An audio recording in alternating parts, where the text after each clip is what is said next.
Hey everyone, my name is Jim, but all of you call me the monster or the creature or other hurtful names.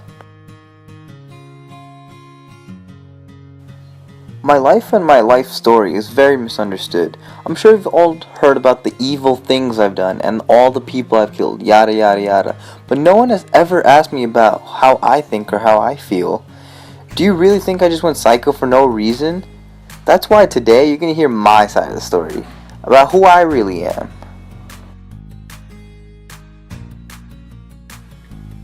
So I don't really remember a lot about my childhood, mostly because I didn't have a childhood.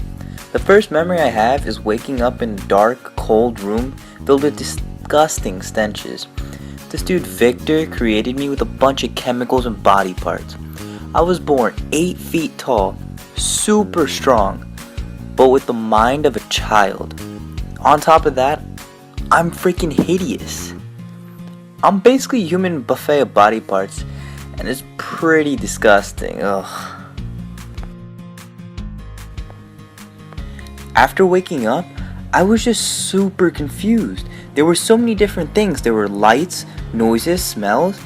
It was all so blurry and confusing, and I couldn't even begin to understand what was happening to me.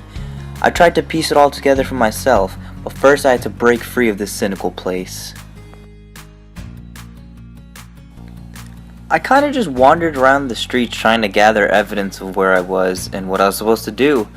On top of that, Victor ran away! He left me alone because I was too ugly for him.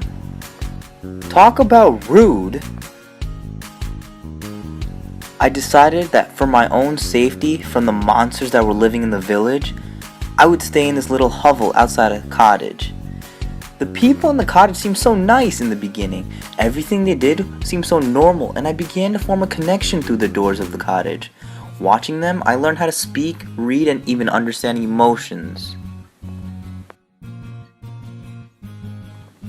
One day, I decided that it was finally time to meet these people. I thought the blind man would be a little more sympathetic to me and tell his grandchildren to help me out, and I was very wrong with that. I thought I was getting somewhere with Mr. DeLacy, but then walk in Felix, Agatha, and Safi, and next thing I know they're screaming, fainting, kicking out. Ugh, I hate humans. You know, I tried so hard to be nice to people. I helped a little girl who fell in a creek. I helped chopped wood. What do I get in return? I get being called ugly, being called horrendous, being called a monster.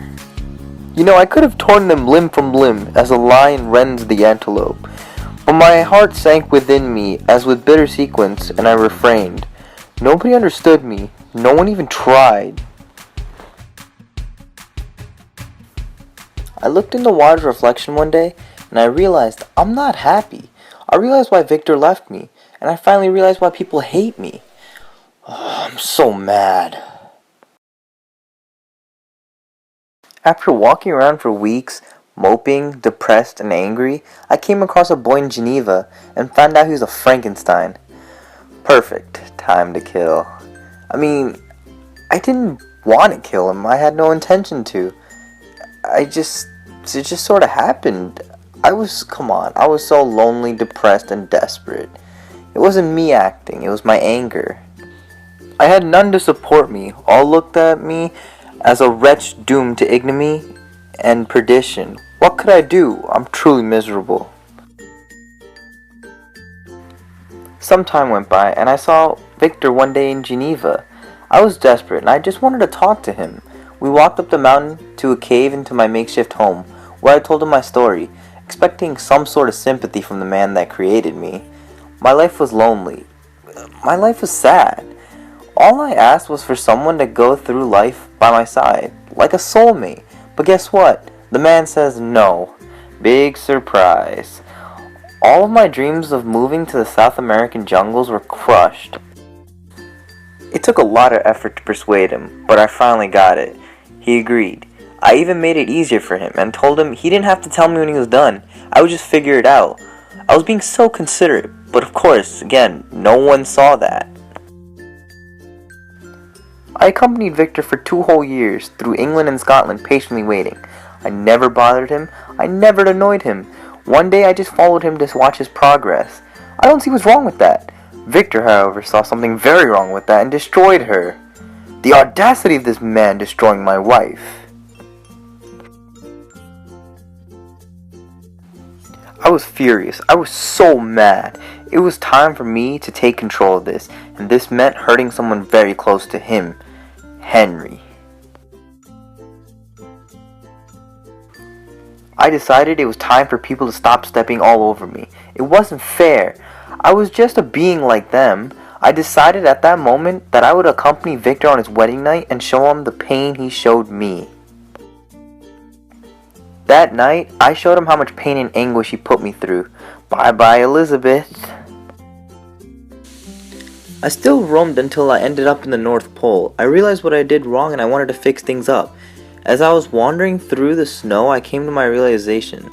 My life was full of hate, despair, and anguish. It was all a result of my own pessimism.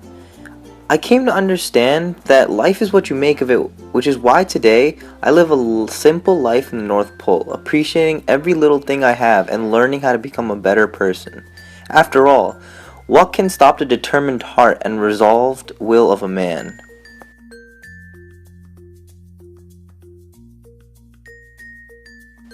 Well, that's it. Thank you everyone for listening to my story, and don't forget to subscribe at Monsters Inc.